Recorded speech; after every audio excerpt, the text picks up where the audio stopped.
যে মানুষ মানুষের বেদনায় কেঁদেছিলেন জীবন মদিনায়, সেই মানুষ সেই দেশ যদি হয় এত সুন্দর, না জানি তাহলে তুমি কত সুন্দর, কত সুন্দর। আল্লাহুম্মা সাল্লি আলা সাইয়্যিদিনা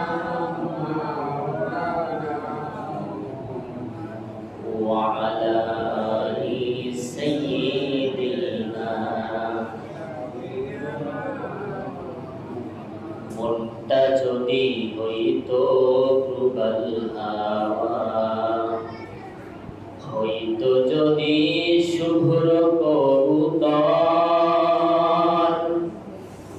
মেঘের ডানায় পাঠিয়ে দিতাম মদিনারি পথে, যেথায় আমার প্রিয় নবী ঘুমায় নিরন্তর। আল্লাহুম্মা সাল্লি আলা সাইয়্যিদিনা ওয়া আলা আলি সাইয়্যিদিনা।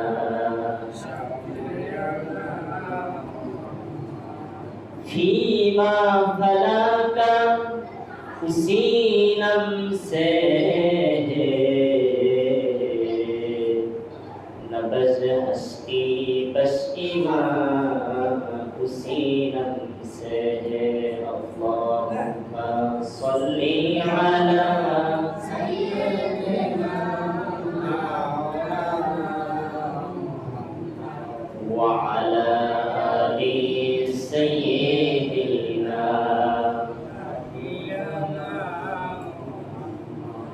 खूनाए फूल तो बुलबुल का तरान्नुम भी न हो, जब निदहर में कलियों का तबस्सुम भी न हो।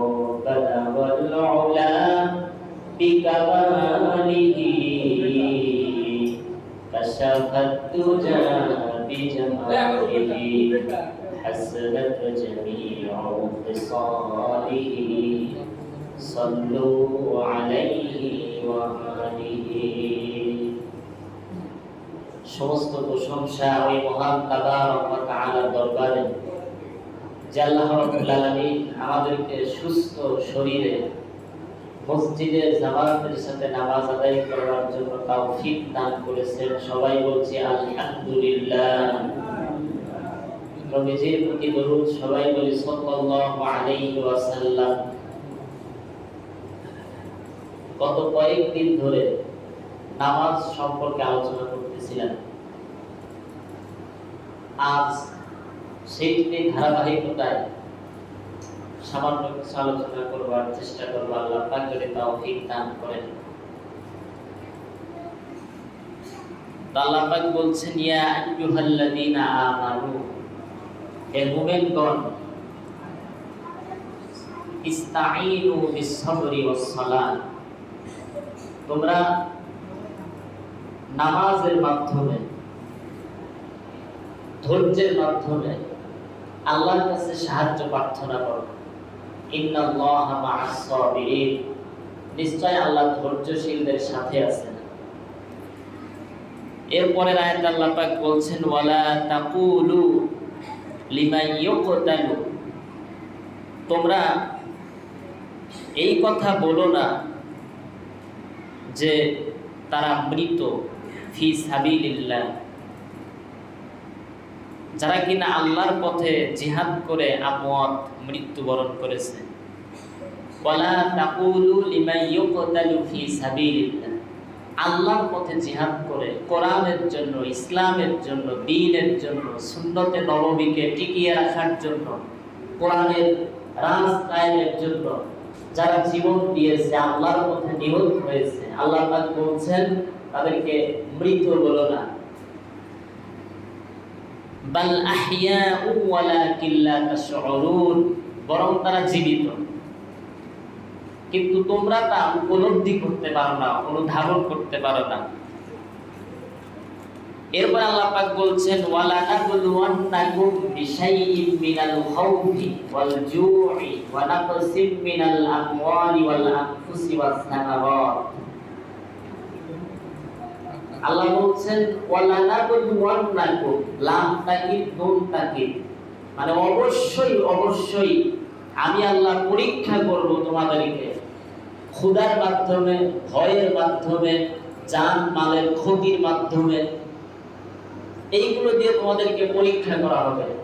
অবাশশিরিস সাবিরিন, আর যারা ধৈর্য ধারণ করবে আল্লাহ পাক বলছেন নবী আপনি তাদেরকে সুসংবাদ শুনিয়ে দেন। এরপরের আয়াতে আল্লাহ পাক বলছেন আল্লাযীনা ইযা আসাবাতহুম মুসিবা, যারা কিনা মুমিন তাদের সামনে যখন বিপদ মুসিবত এগুলো আসে তখন তারা বলে ইন্না লিল্লাহি ওয়া ইন্না ইলাইহি রাজিউন, আমরা আল্লাহর জন্য এবং আল্লাহর কাছেই ফিরে যাব। এই হচ্ছে আয়াতে কারিমাগুলোর শাব্দিক অনুবাদ। এই জায়গায় প্রথম আয়াতে যেটা বলা হয়েছে সেটা হচ্ছে নামাজের কথা, যে নামাজের মাধ্যমে আল্লাহর কাছে সাহায্য চাইতে হবে। নামাজের ভেতরে আমরা যত দোয়া করি এই দোয়াগুলোর অর্থ কিন্তু বুঝি না, এটা বুঝি না, এই কারণে নামাজের যে একটা মনোযোগ, এই মনোযোগটা আসে না। নামাজের যে দোয়াগুলো এগুলোর অর্থ জানার চেষ্টা করা লাগবে। সূরা ফাতিহার ভিতরে কি পড়ি এগুলো জানার চেষ্টা করা লাগবে। পরবর্তী যে সূরাগুলো আমরা পড়ি এই সূরাগুলোর অর্থ জানি না। সুবহানা রাব্বিয়াল আলা, সুবহানা রাব্বিয়াল আযীম, এই ছোট ছোট জিনিসের অর্থগুলো আমরা জানি না, জানার চেষ্টা করা দরকার অন্ততপক্ষে। রাসূল সাল্লাল্লাহু আলাইহি ওয়াসাল্লাম কেমন নামাজ আদায় করতেন, আলী রাদিয়াল্লাহু তাআলা কেমন নামাজ আদায় করতেন, ওমর রাদিয়াল্লাহু তাআলা কেমন নামাজ আদায় করতেন, বইপত্র কিতাবাদি থেকে দেখবেন যে তাদের নামাজ আর আমাদের নামাজে কত পার্থক্য। নবীজি সাল্লাল্লাহু আলাইহি ওয়াসাল্লামের আগে পরে সবগুলো আল্লাহ পাক ক্ষমা করে দিয়েছেন, এটা জানেন আপনারা, সব পাপ। তারপরে তিনি খুব নামাজ আদায় করতেন, খুব সিজদা করতেন। আয়েশা রাদিয়াল্লাহু তাআলা আনহা জিজ্ঞেস করছে আপনার তো আগের পরে সব গুনাহ আল্লাহ ক্ষমা করে দিয়েছে, তারপরে আপনি এত ইবাদত করেন, আল্লাহর নামাজে এত সময় কাটান, কারণ কি? বলে যে আল্লাহ পাক আমাকে এত কিছু দান করেছেন, আমি কি তার শুকরিয়া আদায় করব না? হযরত আয়েশা রাদিয়াল্লাহু তাআলা আনহা উনি বলছেন নবীজি যখন নামাজে দাঁড়াতেন তখন মনে হতো বিশ্ব নবী আর রুকুতে যাবেন না, আবার যখন রুকুতে চলে যেতেন তখন মনে হতো রুকু থেকে তিনি উঠবেন না, আবার যখন সিজদায় তিনি চলে যেতেন তখন হযরত আয়েশা বলেন আমি মনে মনে চিন্তা করতাম বিশ্ব নবী বোধহয় এই নামাজের ভেতরে ইন্তেকাল করেছে। আমি নবীজির পায়ের চিমটি কাটতাম, পা নাড়া দিত, তখন বুঝতাম এখনো আল্লাহর হাবিব দুনিয়ায় জীবিত আছে। সকালবেলা যখন তিনি জুতা পায়ের ভেতরে দিয়ে বাইরে যেতেন তখন পা এত ফুলে যেত জুতার ভেতরে পা ঢুকতো না। কেমন নামাজ পড়তেন নবীজি, আর আমরা কেমন নামাজ পড়ি? নামাজে আসলে পরে শুধু তাড়াহুড়া, মসজিদে ঢুকতে যত দেরি, বাইরে ঢুকতে পারলে যেন বাঁচি, এই হয়ে গেছে সমাজের অবস্থা। এই কাজ ওই কাজ, এই সমস্যা ও ব্যস্ততা। মসজিদের ভেতরে এসে এত ব্যস্ততা কিসের? আল্লাহর কাছে এসে আপনি এত ব্যস্ততা দেখান, বেশি সময় তো লাগে না, সময় মতোই সব হয়ে যায়। তারপরে কিন্তু প্রচন্ড ব্যস্ততা আমাদের। একবার ভাবি না যেই যে ব্যস্ততা দেখাচ্ছি সব করে থাকবেন না আপনি আজ মরে গেলে আপনার কান্দে নিয়ে কান্দার এত সময় নাই। সকাল 4টায় মৃত্যু, 6টায় গোসল, 8টার সময় মানুষেরা আসবে দেখতে, ওই দুপুর 2টা বাজতে না বাজতেই আপনারা দাফন করে দিবে। এত সময় নাই পরিবারের। এরপরে দেখবেন 2-3 দিন কি 1 বছর পরে তো আর মনেই রাখবে না। আপনি যে পৃথিবীতে ছিলেন এটা কেউ মনেই করবে না। হইলটা কি তাই? মনে পড়বে একদিন, আরো বয়স হলে মনে পড়বে, চোখ দিয়ে তখন আপনি শুধু পানি পড়বে, কিন্তু কোনো উপকারে আসবে না, কারণ বয়স শেষ হয়ে গেছে না। ওই সময় পানি পড়েই কি আর না পড়েই কি, যে সময় ইবাদত করা দরকার ওই সময় তো শেষ করে দিচ্ছেন। যে এরপরে আল্লাহ পাক পরের আয়াতে বলেছেন, এবং এই যে ধৈর্যের মাধ্যমে আল্লাহ সাহায্য চাওয়ার কথা বলছেন প্রথম আয়াতে, এই ধৈর্যের অনেকগুলো প্রকারভেদ আছে। ধৈর্য প্রথমত 3 প্রকার। ধৈর্য এর আদি হচ্ছে সবর। 1 নম্বর হচ্ছে as-sabru আলাল মাসিয়াতি, বিপদে আপদে মুসিবতে অভাব অনটনে যে অবস্থায় থাকুক না কেন মানুষ, আপনি যে অবস্থায় থাকেন না কেন ধৈর্য ধারণ করতে হবে। জীবনে যাই হয়ে যাক না কেন আল্লাহ আপনার রব, তার উপর পূর্ণাঙ্গ বিশ্বাস রেখে সবর করতে হবে। জামার উপর যে মুসিবত আছে এটা থাকবে না, একসময় দূরীভূত হয়ে যাবে। মানুষের দুঃখ কিন্তু স্থায়ী না, এটা একসময় শেষ হয়ে যাবে। আবার এখন সুখে আছে, এটাও স্থায়ী না। সুখে আছেন স্থায়ী না, দুঃখ আসবে। এই জন্য যে অবস্থায় থাকেন সবর করতে হবে। 2 নম্বর হচ্ছে সবর আলা তাআতি, আনুগত্যের ক্ষেত্রে সবর, মানে আল্লাহ কত আদেশ করেছেন এই আদেশগুলো পালন করতে গিয়ে অনেক সমস্যা তৈরি হবে। নামাজ পড়তে গেছেন, জ্বর আসছে খুব, তারপরে নামাজ আদায় করতে হবে। রোজা রাখবেন, অসুস্থ, তারপরে রোজা রাখতে হবে যদি খুব বেশি অসুস্থ না হয়। জেল জরিমানা এইটা ওইটা বিভিন্ন ঝামেলা আছে। এই সব জায়গাগুলোতে ধৈর্য ধারণ করার নাম হচ্ছে as-sabru আলা তাআতি। 3 নম্বর হচ্ছে as-sabru আলা ইজতিনাবিল মাআসিয়াতি, মানে যত ধরনের গুনাহ আছে, যাই গুনাহ আছে এগুলো থেকে, হারাম থেকে নিজেকে ফিরিয়ে রাখা, এটাও খুব গুরুত্বপূর্ণ সবর।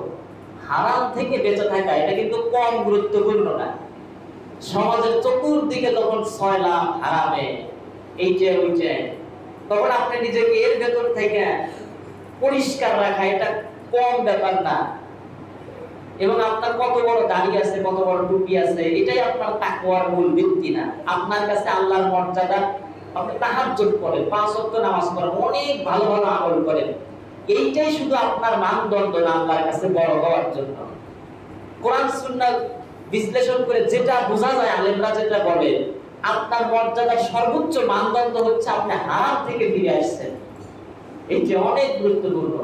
এবং যে ব্যক্তি হারামে লিপ্তেছিল, হারাম থেকে ফিরে আসছে, ওইটার দিকে আর যাচ্ছে না, এই ধৈর্যটা আরো কঠিন, এবং এর জন্য আল্লাহ অবশ্যই অনেক বড় মর্যাদার অধিকারী করে দিবেন তাকে। কারণ হারাম বারবার তাকে ডাকতেছে, কিন্তু সে যাচ্ছে না। ওইটি গুরুত্বপূর্ণ। এই 3 প্রকার হচ্ছে সবর। এরপর হাদিস থেকে 2-1টা হাদিস শুনাই নামাজ সম্পর্কে।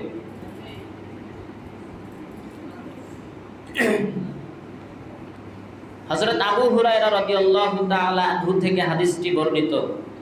রাসূল সাল্লাল্লাহু আলাইহি ওয়াসাল্লাম বলেছেন, আস-সালাওয়াতুল খামসু, 5 ওয়াক্ত নামাজ, অল জুমআতু ইলাল জুমআ, এক জুমা থেকে আরেক জুমা, ও রমাদানু ইলা রমাদান, এক রমজান থেকে আরেক রমাদান, মুকাফফিরাতুন লিমা বাইনাহুন্না, এই মাঝখানে যত ধরনের সগীরা গুনাহ হয় তার জন্য কাফারা স্বরূপ।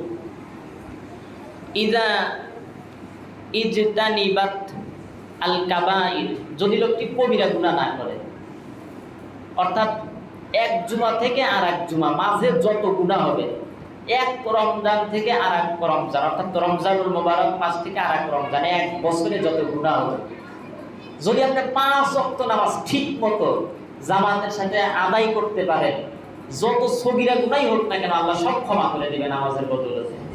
মানুষ তো গুনাহ হবেই কম বেশি, কিন্তু আল্লাহ ক্ষমা করে দিবেন যদি লোকটা বড় বড় পাপে না লিপ্ত হয়। কবিরা গুনাহ কি? মানুষকে হত্যা করা, আল্লাহর সাথে শিরক করা, জিনায় লিপ্ত হওয়া, চুরি করা, ডাকাতি করা, এই যে মদ খাওয়া, এই ধরনের কিছু নির্দিষ্ট গুনাহ আছে যেগুলো কবিরা গুনাহ হিসেবে আলেমরা বলছেন এগুলো কবিরা গুনাহ। এই সব বড় বড় গুনায় যদি আপনি লিপ্ত না হন, ছোট ছোট যত গুনাই হোক আল্লাহ ক্ষমা করে দিবে এই 5 ওয়াক্ত নামাজের বদৌলতে। এরপরে একটি হাদিসে রাসূল সাল্লাল্লাহু আলাইহি ওয়াসাল্লাম বলছেন, হয়তো শুনাইছি হাদিসটা, আরো আইতুম, তোমাদের অভিমত কি, লাউ আন্না নাহরান, যদি একটা নদী থাকে, বিবাবি আহাদিকুম, তোমাদের কারোর ঘরের দরজায়, ইয়াগতাসিলু ফিহি, আর সেখানে যদি কেউ গোসল করে, কুল্লা ইয়াউমিন খামসা, প্রতিদিন 5 বার, হাল ইয়াবকা মিন দারওয়ানিহি শাইউন, তার দেহে কোনো ময়লা থাকবে কি? ক্বালু, সাহাবীরা বলল, লা ইয়াবকা মিন দারওয়ানিহি শাইউন, না হুজুর কোনো ময়লা থাকবে না। নবীজি বললেন, ফাযালিকা মিসলুস সালাওয়াতিল খামস, এটাই তো 5 ওয়াক্ত নামাজের দৃষ্টান্ত। ইয়ামহুল্লাহু বিহিন্নাল খাতায়া, এর মাধ্যমে যত গুনাহ হয় আল্লাহ পাক, মানে যতই গুনাহ হোক 5 ওয়াক্ত নামাজ জামাতে পড়লে সব গুনাহ আল্লাহ ক্ষমা করে দিবেন।